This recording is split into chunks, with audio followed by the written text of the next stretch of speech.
This is the year 1816. Europe is seriously starving.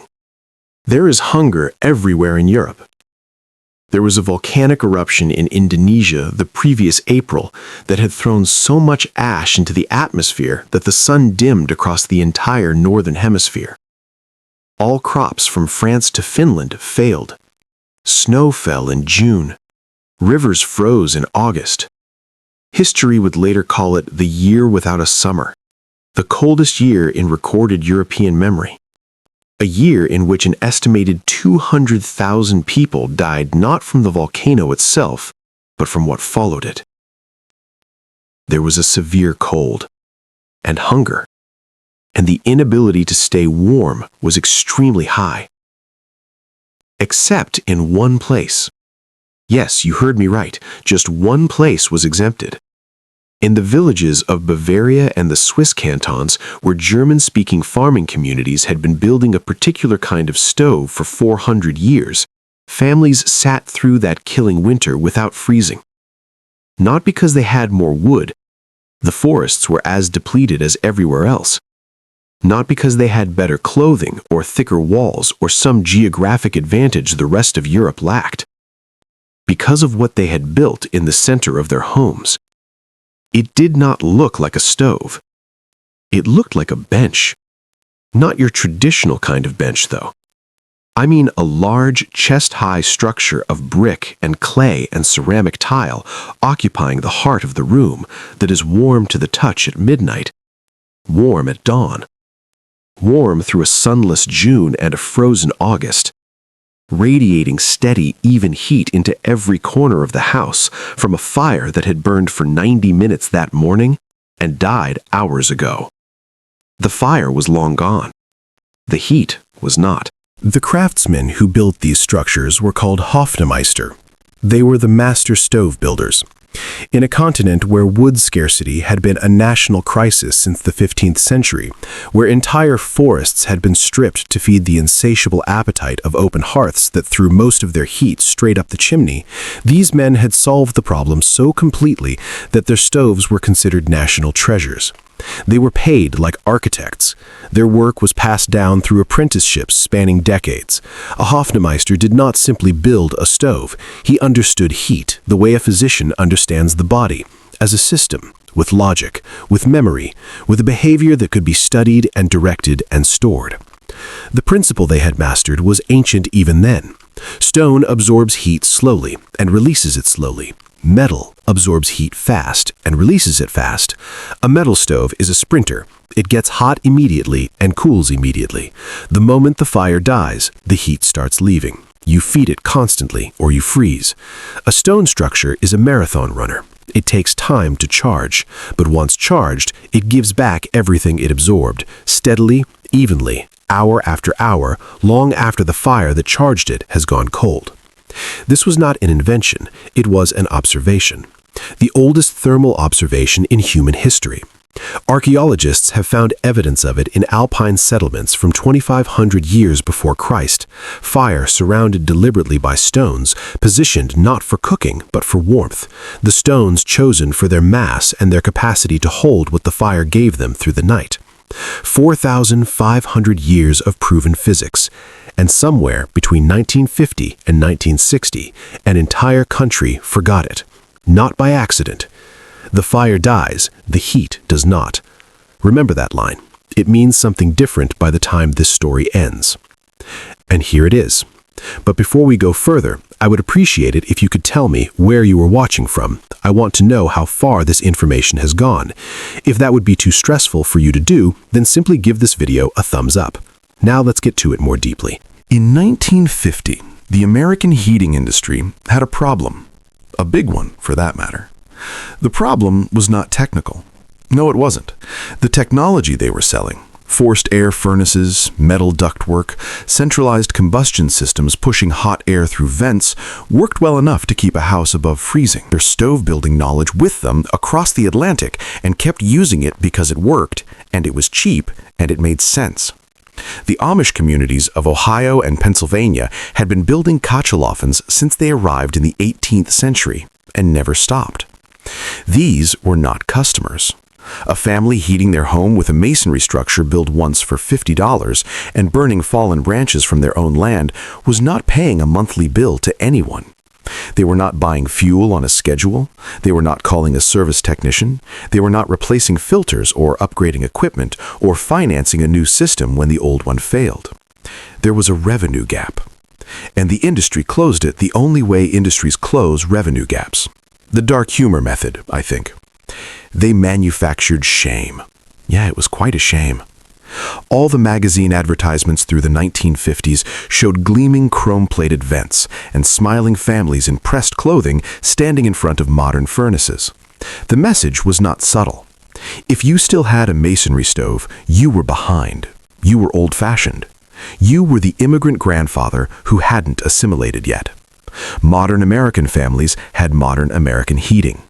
Anything else was poverty dressed up as tradition. Remember the dark humor I mentioned earlier, right? It played out here. Within a single generation, it worked. An entire country quietly walked away from 4,000 years of accumulated thermal knowledge and replaced it with a system that required a monthly payment until the day they died. The American heating industry today generates over $30 billion annually.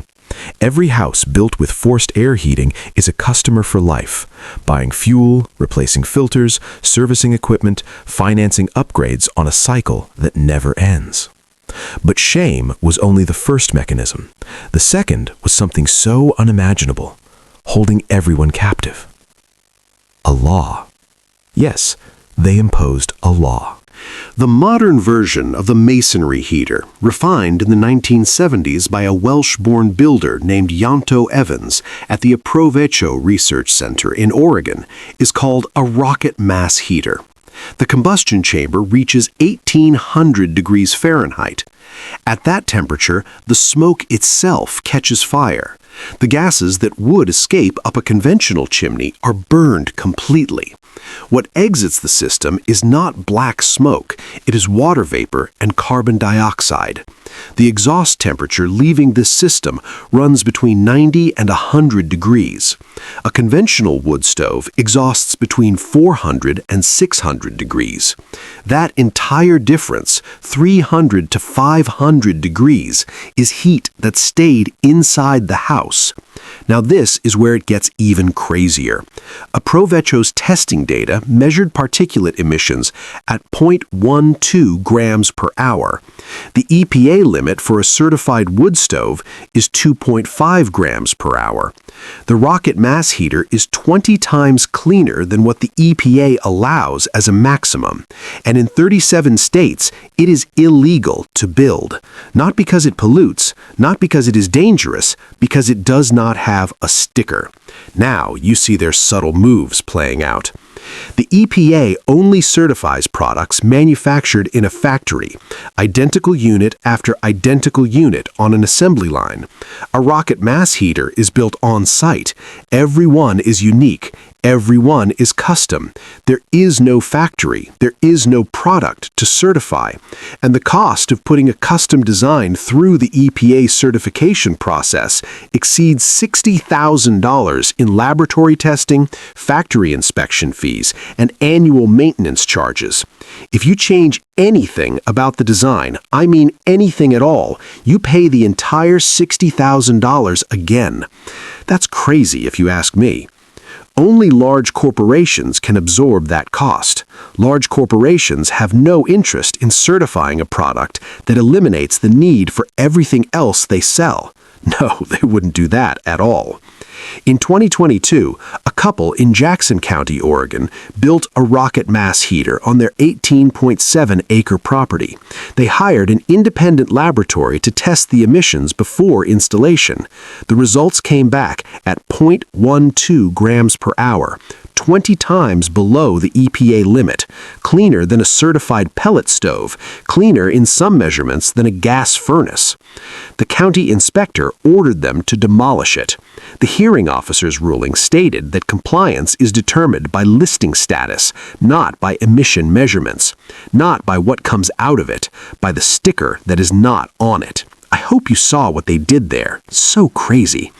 They tore it down at a cost of $4,200 and were required to install a $9,800 EPA-certified stove that pollutes more than what they had built. They spent $14,000 to replace a cleaner system with a dirtier one because the cleaner one threatened a revenue stream that depends on you never building it. The fire dies, the heat does not. That was their fear, so they fought it with all they could for their revenue's sake. But they were going to make sure you never knew that.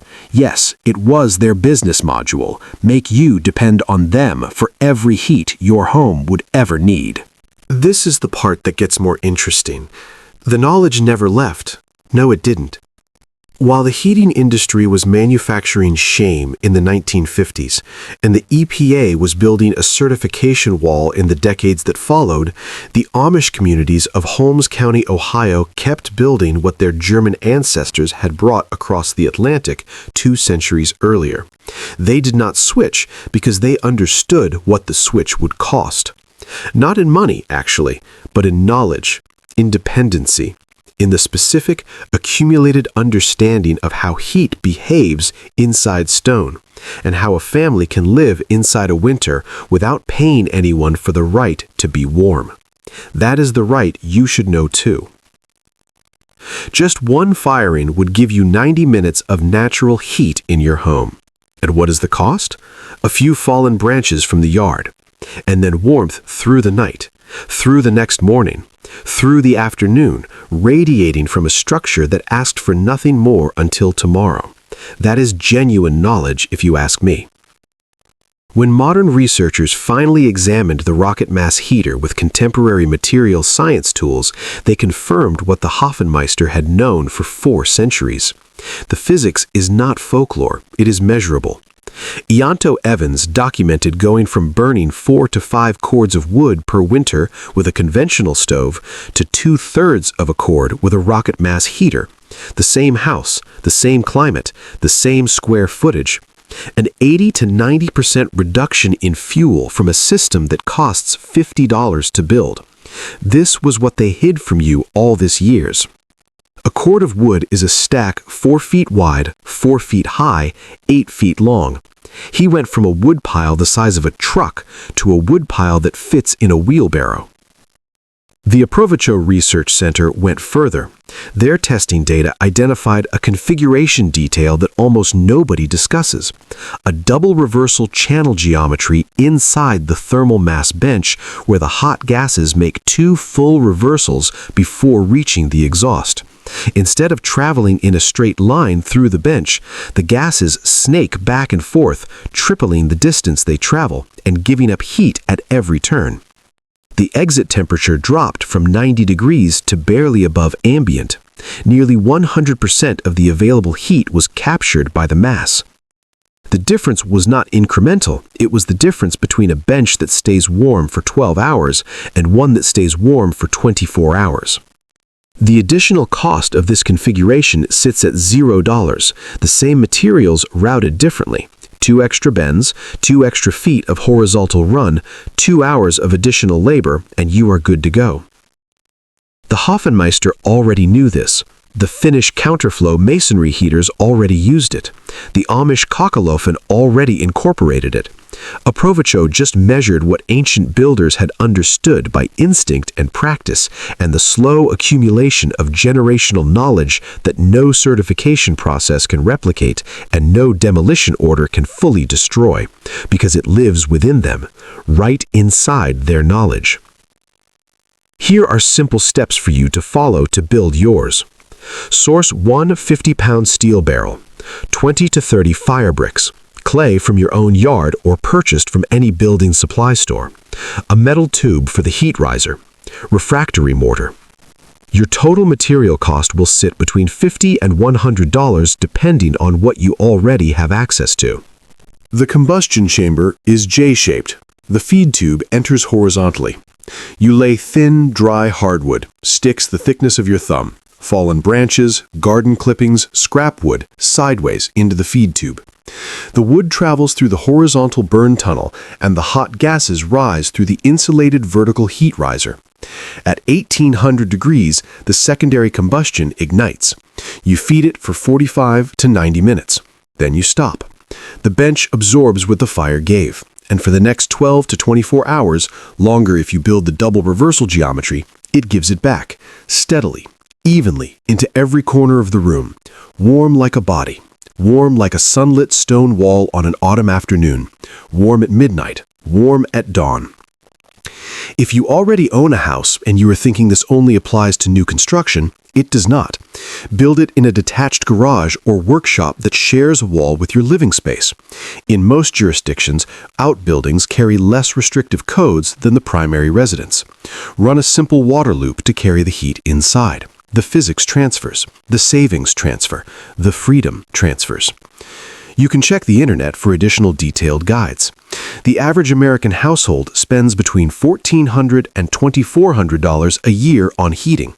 Over a 30-year mortgage, that is $42,000 to $72,000, paid to an industry that replaced something better with something profitable and spent 70 years making sure you called the replacement progress. Now you know that isn't true. You spend $50 once, or $72,000 across a lifetime. Mark Twain stood in front of a Kachelofen in Germany in 1878 and wrote that it was the best and most economical stove ever invented. He wrote that Americans could adopt it, but they would not, simply because it wasn't profitable to their system. He said, "We stick to our own fearful inventions of which there is not a rational one in the lot." Hear how powerful that was. That was 147 years ago. He was right. Of course he was. We did not adopt it. We were told not to. We were mandated not to. We were sold something worse and charged for it every month for the rest of our lives, and taught to call the monthly payment the cost of being modern. What a lie they sold to us in broad daylight. The Hofmeister did not patent what they knew. The Amish did not hide it. Yonto Evans published everything openly so that anyone with $50 and a weekend could build what an entire industry had spent decades burying and making sure you never knew. The fire dies. The heat lives on. The only thing that was ever missing was someone willing to say that plainly, and someone willing to hear it. Now I have cracked the code. I have revealed it to you, and I'm glad you stayed till this moment to hear it all. Ensure you share this video with one person writing a heating check every month. Just one person. Because the Hofmeister trained apprentices for free, and the Amish never kept this information to themselves, and neither should you. Tell me in the comment, what sector would you like us to study next? We love hearing from you, and we appreciate your feedback. Thank you for watching this very video. Give us a thumbs up if you don't mind, we greatly appreciate it. Here is another eye-opening video you must watch.